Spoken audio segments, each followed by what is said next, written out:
Hello, welcome.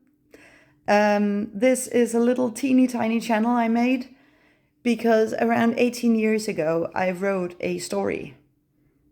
It was meant for children and to entertain my own younger siblings and children around me.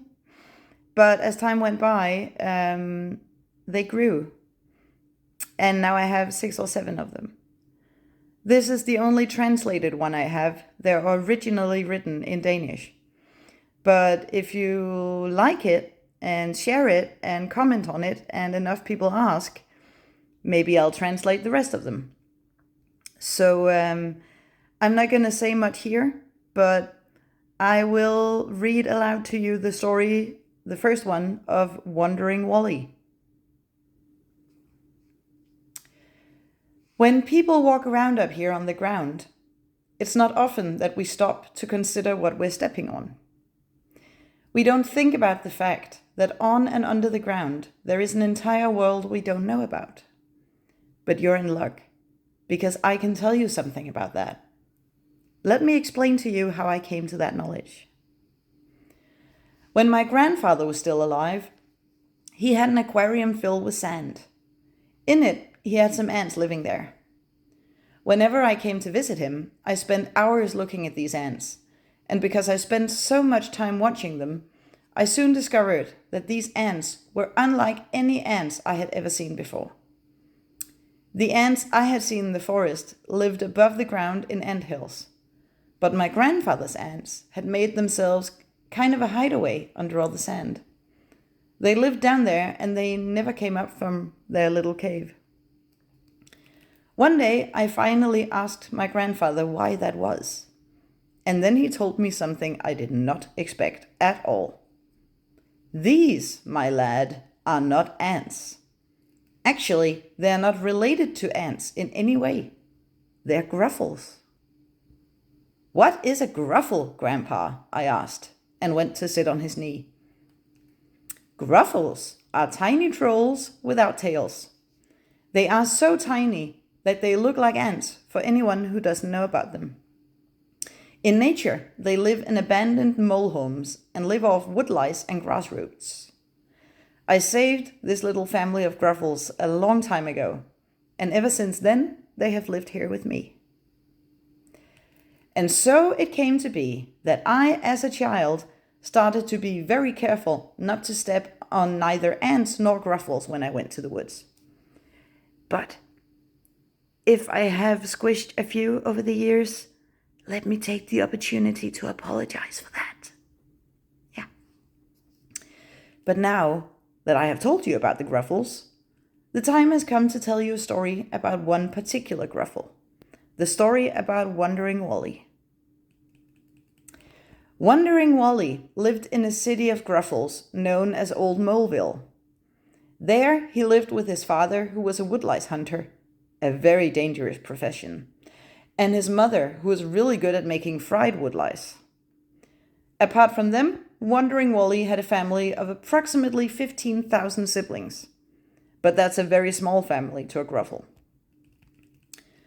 Wandering Wally was not a particularly large gruffle, and he often felt overlooked by the other gruffles.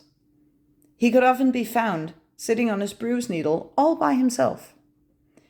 This spruce needle was his thinking place, and on the day our story begins, he was sitting there wondering what was up there, above Old Moleville's ceiling of tangled roots. There had to be something there. Wandering Wally was sure of that. On this day, no one asked Wandering Wally what occupied his thoughts, and I think that if someone had, it would have spared him a lot of hardship.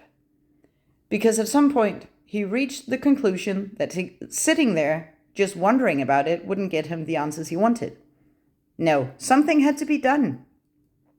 So, Wandering Wally jumped off the earthworm bus and jumped off again at a hole in the ceiling which was known to the gruffles as Molehill.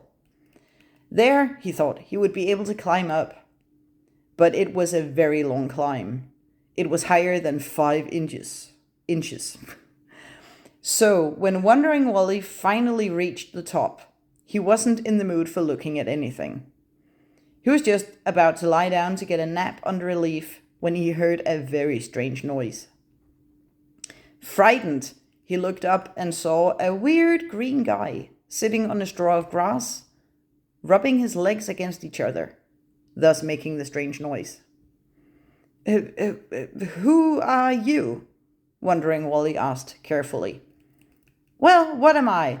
I used to be something that I no longer am, and now I'm something else that I don't know if I am, and to be or not to be is the question, and by the way, I'm off. And swish, he was gone. What a strange guy, Wondering Wally thought, and once again he went to sleep. He woke up once again to find something watching him. A huge, slimy, turbid green bloke with shiny eyes was standing on a water lily looking at him. Don't be afraid, Ribbit, he said. What are you? Wondering Wally asked, not really expecting a reasonable answer after his last encounter. My name is Croak, Ribbit, and I'm a frog, Ribbit, he said. Why are you saying Ribbit all the time? Wondering Wally was not sure whether or not he liked Croak. Frogs always say that, Ribbit. Are you, Ribbit, lost?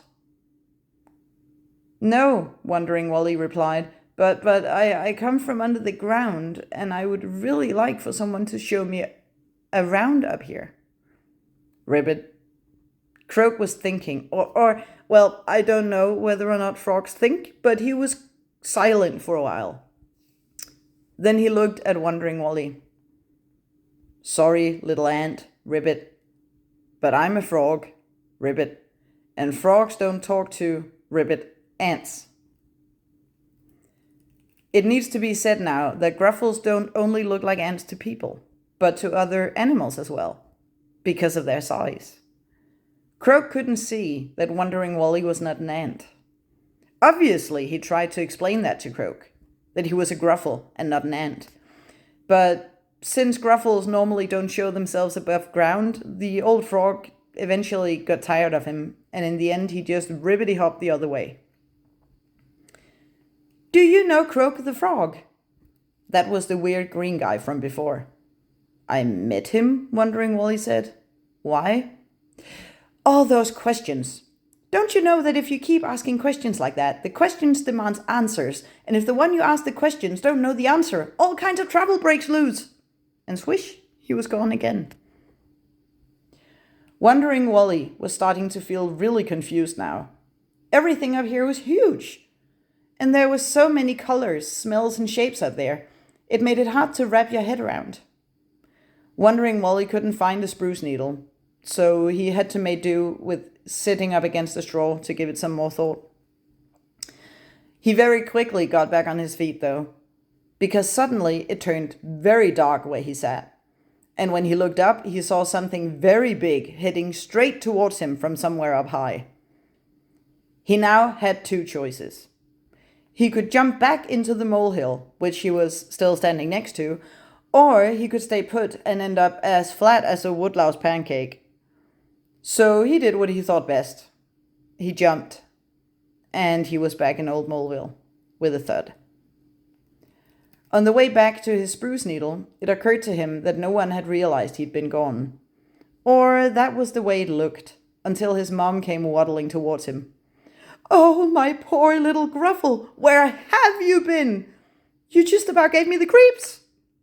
Please don't wander off like that. Now tell me what you've been doing. And thus it came to be that Wondering Wally, whom no one had ever noticed before, became famous in all of Old Moleville for being the first and until now only Gruffle who had been above ground. Later, he became mayor of Old Moleville, and in time the woods slowly shrank as people built more and more houses. Luckily, my grandfather found the Gruffles before their part of the woods disappeared and brought them home to his ant farm, thinking they were ants. But he soon discovered that they were not, because time and curiosity made it possible for him and Wondering Wally to understand each other. He taught me this as well, and because I now knew the Gruffles, he passed his ant farm on to me when he passed away. The story you've just heard was told to me by Wondering Wally himself, and that is as true and real as the hairs on your head. So now you know about the Gruffles. I hope you'll be a little more careful the next time you go to the forest. There might be other curious Gruffles out there, wanting to explore the world.